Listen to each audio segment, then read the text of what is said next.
Вырос, уёбок, блядь. Ха-ха-ха-ха-ха. Я пошутил.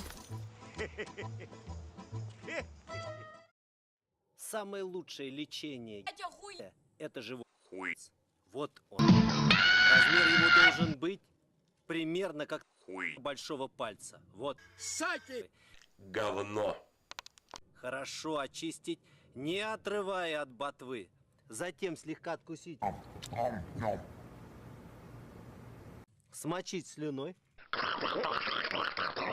Слюной задний проход и вставить, Хуй. отрывая от ботвы. Хуй. Дают прохладу Пиздец. и, скорее всего, силу земли. И геморрой Вернулся. очень быстро. Боже,